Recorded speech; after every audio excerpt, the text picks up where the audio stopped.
No último episódio, estávamos chegando em Rio Grande para conhecer o nosso novo barco. Coloquei quase tudo que tínhamos no carro. Deixei o Brutus com o Rafael e a Bruna para cuidar até junho e vim editando um episódio na estrada enquanto a Aline dirigia. Agora chegou a hora de conhecer o nosso novo veleiro. Já estive aqui no ano passado, quando levei o barco do Marçal para Porto Alegre. A costa do Rio Grande do Sul tem poucas entradas para quem vem do mar aberto.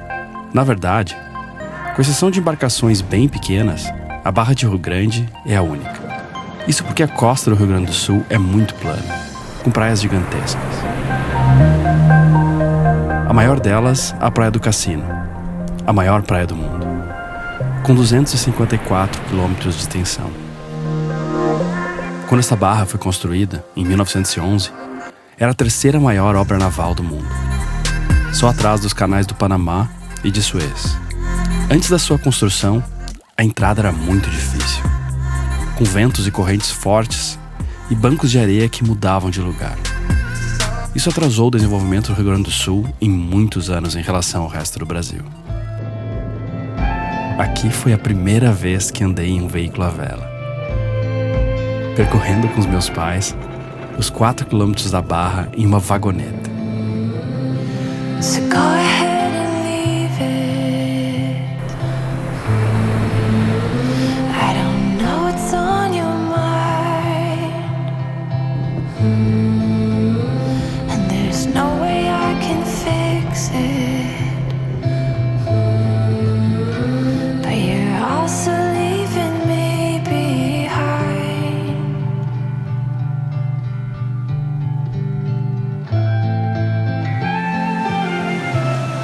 Depois tem que sair por aqui.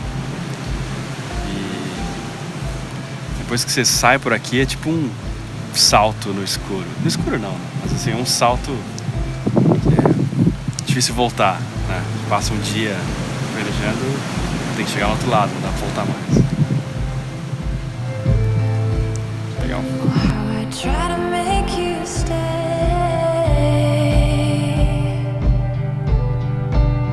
Won't you stay? Meu pai tem uma casa aqui, e eu passei grande parte da minha infância na Praia do Cassino. É o lugar perfeito para começar uma jornada pela costa brasileira, sem pressa. Rio Grande era a minha praia. Era a praia que passei a infância. Eu me lembro que eu pegava uma bicicleta e levava um papelão amarrado, e para descer o vento com a bicicleta, com o vento levando assim, né? Era forte o vento pra caramba, especialmente no inverno. Eu gostava muito de ir na praia no inverno. E puxa, não tinha ideia de que o vento ia me levar para tantos lugares legais. Era uma brincadeira, sei lá, eu tinha 11 anos. E é muito legal estar aqui de novo. Nessa nova fase, a gente quer passar por toda a costa brasileira. Onde a gente puder entrar, onde a gente conseguir entrar, né? Porque eu acho que o único compromisso que a gente tem hoje é fazer episódios que inspirem as pessoas, que sejam legais de assistir. E qualquer compromisso de quanto tempo vai ficar num lugar, ou para que lugar vai ir, assim, muito antecipadamente, eu acho que fere esse compromisso que a gente tem, que é o maior. E a gente não tá com nenhuma pressa de sair do Brasil, porque a gente acredita que no Brasil tem lugares muito incríveis e que a nossa missão é fazer com que a náutica no Brasil seja maior, mais pessoas participem. E o Rio Grande do Sul é o primeiro lugar que a gente vai, depois de Paraty, claro, né? Mas é muito legal porque é o estado mais ao sul e é o estado que eu nasci, mas a gente quer passar por vários lugares, daqui para Santa Catarina, Paraná, e subindo. Uma hora a gente chega aí onde você tá. Quando eu cheguei no Rio Grande Yacht Club, estava um pouco apreensivo, pois tinha vindo com tudo para cá sem ver o barco ainda. Então era um momento feliz, ao mesmo tempo tenso para nós. A primeira coisa que vimos foram as velas. Haviam Genoas 1, 2 e 3, mais um Tormentinho. e os balões simétricos e assimétricos, todos em um bom estado. E ao chegar no barco, estava exatamente do jeito que imaginávamos. Sabia que era esse barco, a nossa casa. Um barco acaba sendo muito mais do que um objeto. Tem um valor simbólico muito maior do que ele tem de material. O que importa não é tanto o que ele tem, mas o quão bem você vai se sentir nele.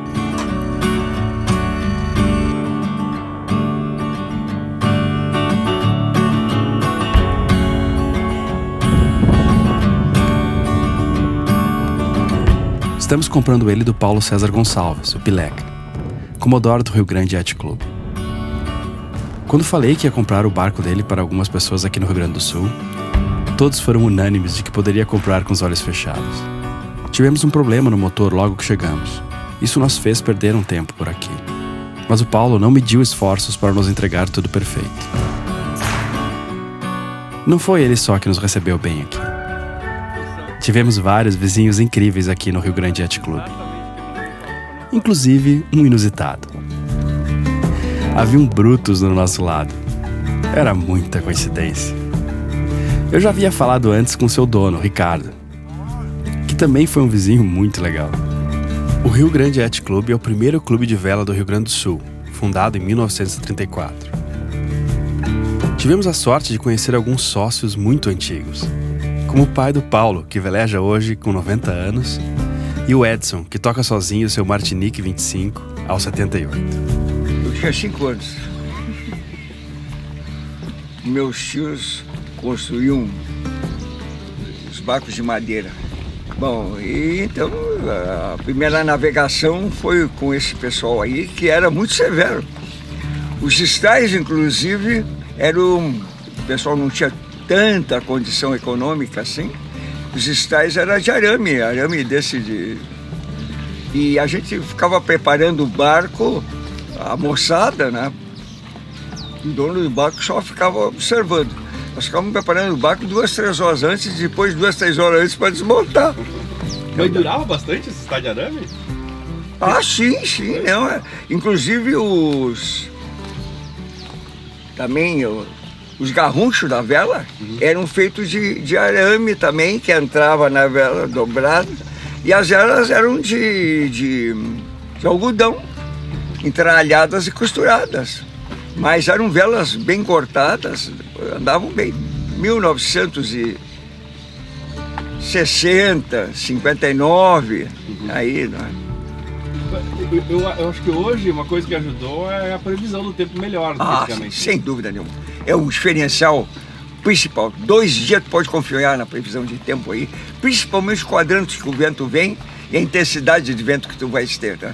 Então, de vez em quando aparece uma CD, aparece alguma coisa, uma área assim mesmo, mas hoje você pega de calça curta aí é muito mais difícil. Antigamente não havia nenhuma... Não, havia as previsões assim, céu pedrento, chuva ou vento, né, no pôr do sol. Lua de pé, marinheiro deitado. Lua deitada, marinheiro de pé, mudança de tempo. Isso funcionava muito. Era como o pessoal navegava antigamente, né? Observação. Claro. Se nós temos 3 dias de nordestão, quando terminar o nordestão, nós vamos ter chuva.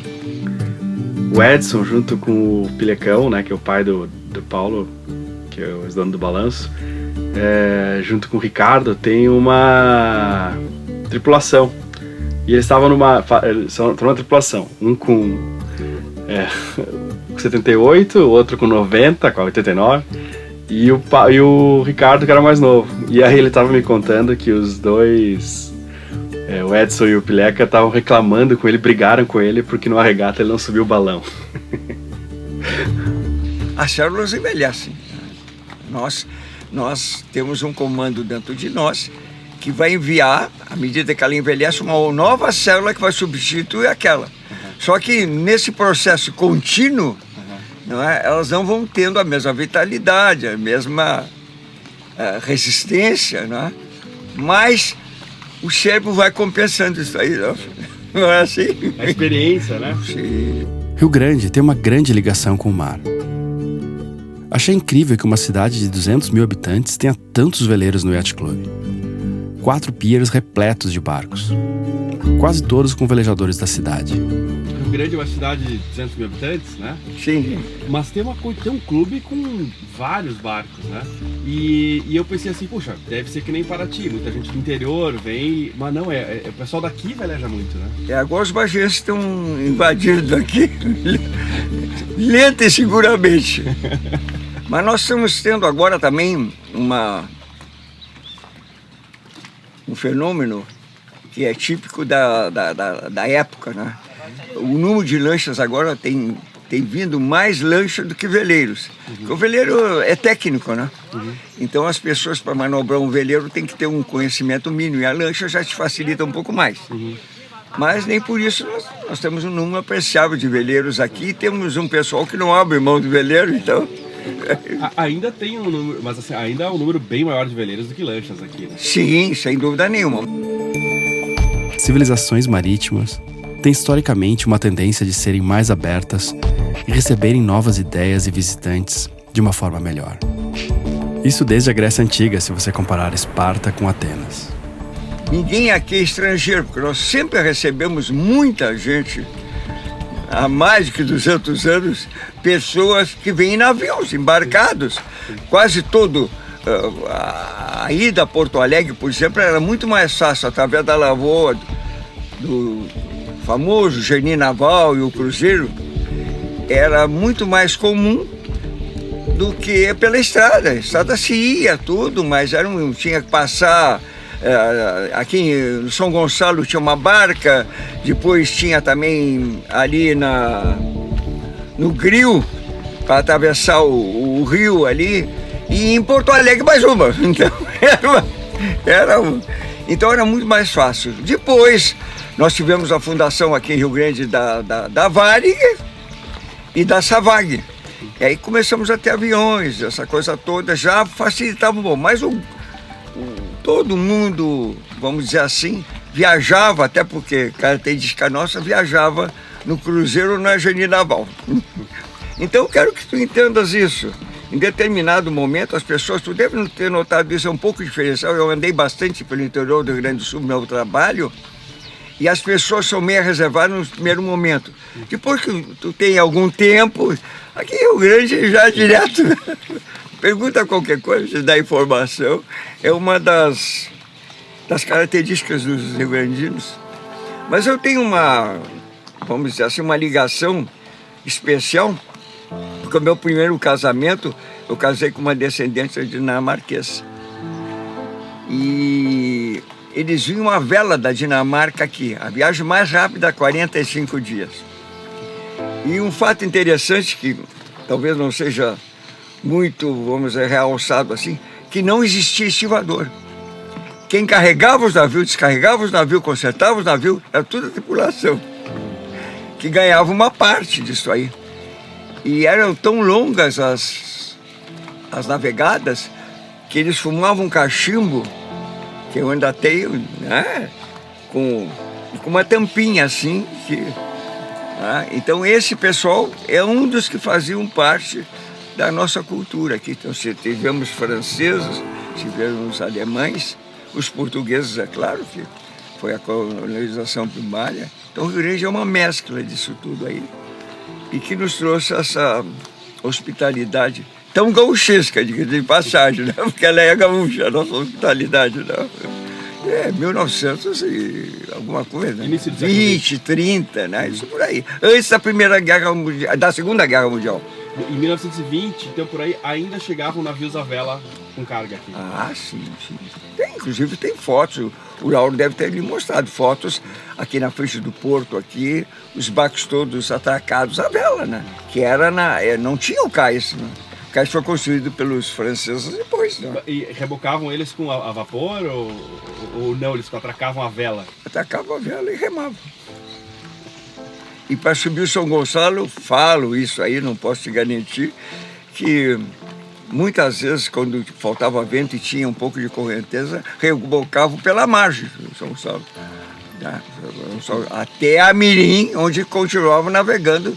Então ia até... Com cavalo, boi... Isso aí. O clube aqui é conhecido por receber muito bem os seus visitantes. Velejadores do mundo inteiro param por aqui há muitas décadas. Alguns deles ilustres, como Vito Dumas, que deu a volta ao mundo em solitário pela latitude 40 em 1942. Ele quebrou uma cruzeta por aqui. Fizemos uma palestra fantástica, fomos recebidos com uma reportagem do Diário Popular de Pelotas e comemos o famoso X da região, que eu já estava com saudade. Estou com muita saudade. Não é nada ortodoxo. Não é um cheeseburger, é um X, com X. Muitas vezes nem, esse é um X que nem queijo tem. É muito bom. Mas foi muito legal a minha mãe e meu padrasto visitarem aqui também, porque a gente sempre se falava. Minha mãe tinha velejado só no 16 pés que eu tinha, e aí encontrar ela aqui foi legal pra ela saber como é que eu tô. Eu sei que ela tem um pouco de medo do mar, e foi legal ela ter vindo aqui e tal, né? Deixar ela mais próximo. Finalmente a minha mãe no meu barco.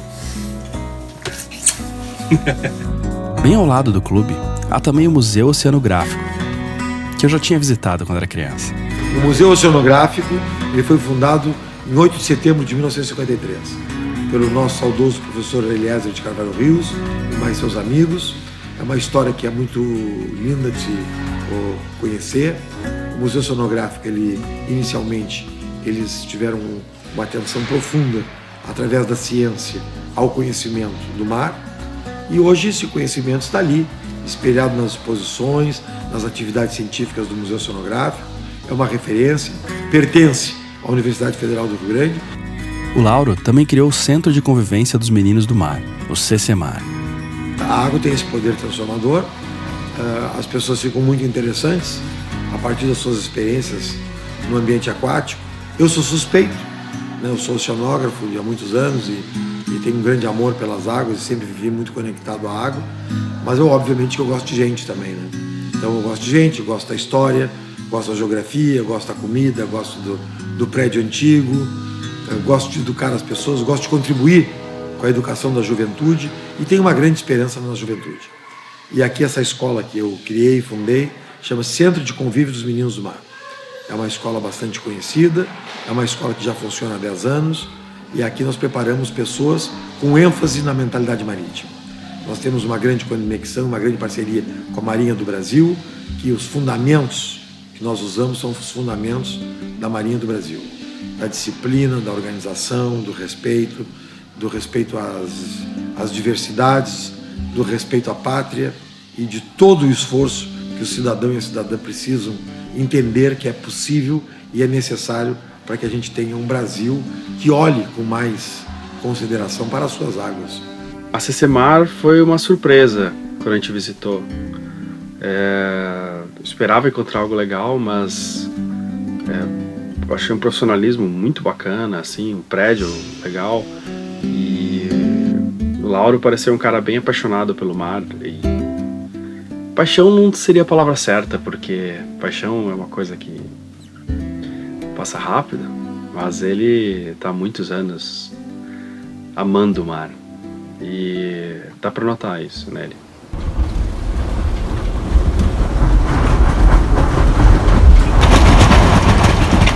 Rio Grande tem muito vento. Medimos mais de 50 nós no pier.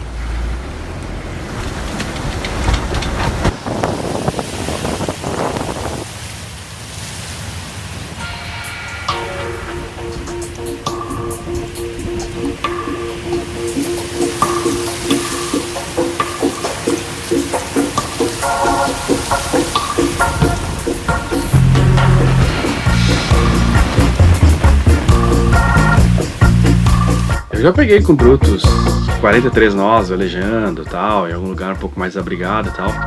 Mas ali a gente pegou, sei lá, ficou 2 dias a 30 nós. E aí, tipo, nem era uma coisa, tipo, se faz para ti 30 nós, todo mundo fica atento e tal, né? Lá, tipo, 30 nós, as pessoas estavam entrando e saindo do barco, pegando o carro, saindo, limpando o barco, sei lá, tipo, normal. Quando tudo isso funciona, E nós mansamente vamos, não tão mansamente, mas rapidamente vamos deslizando sobre a água. É uma maravilha, né? É uma maravilha, assim. Hoje, por exemplo, estava um dia desse, assim, tudo em cima, né? Barulho só, e já desliga o motor. Tanto que o problema dos motores que tem, nós aqui, é que nós usamos pouco motor. Usamos pouco motor. Estamos usando mais por causa do movimento agora que tem aqui, muito movimento, que a gente já sai o motor. É lancha, isso, aquilo, aí começa rebocador e tudo. Mas tão logo ele sai daí, já levantamos a vela e vê sopra, né? Como disse um amigo meu, que é dono navegou muitos anos no Osvaldo, foi presidente dos sindicatos bancários, advogado, colega, e ele disse o seguinte: se nós temos água e temos vento, o que é que nós precisamos mais? Voltando ao nosso novo barco, ele é um Velamar 34, construído no final da década de 80. Um barco com bom espaço e bastante rápido, com uma mastreação bem regateira. Ironicamente, o mesmo modelo de barco do Marçal, que já havia trazido para cá no ano passado. Ele está bastante conservado, mas como era usado mais para regatas, ainda temos umas coisinhas para colocar, como chuveiro quente, uma âncora maior com uma corrente mais longa, uma targa para colocar placas solares, um GPS mais moderno e, pelo amor de Deus, uma churrasqueira. Mas uma coisa de cada vez.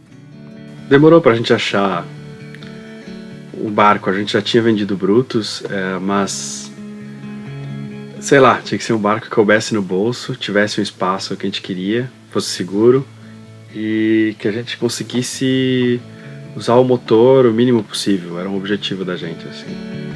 Eu acho que pela Mar 34 eu já tinha velejado bastante com ele, levei um de Angra para Porto Alegre, né, com o Marçal. E aí então era uma coisa segura, assim, porque eu já tinha ficado bastante tempo em um, né. Era um barco que eu gostava de velejar, sei lá. E aí, quando apareceu o balanço, eu já sabia que era, assim. Tô muito feliz com ele. Acho que é o nosso barco. É hora de irmos embora. Rio Grande vai ficar para sempre no nosso coração como lugar que encontramos o balanço e outros grandes amigos que vamos sempre lembrar. Mas logo logo voltamos. Passar por Rio Grande é algo que mexe com meu coração. É aqui que tinha contato com o mar na infância. Sempre sentava na areia e imaginava o que havia além da arrebentação das ondas. Hoje eu já dei uma olhada, mas tenho muito ainda a descobrir. Amanhã vamos para Porto Alegre. Queremos mostrar a Lagoa dos Patos, o mar de dentro.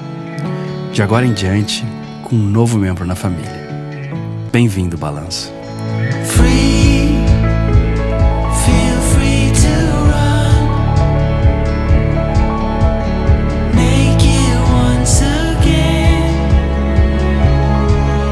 Obrigado a todos que tornaram possível esse #Sal. Se você também acha que o programa merece um cafezinho, deixe um para nós lá no Apoia-se.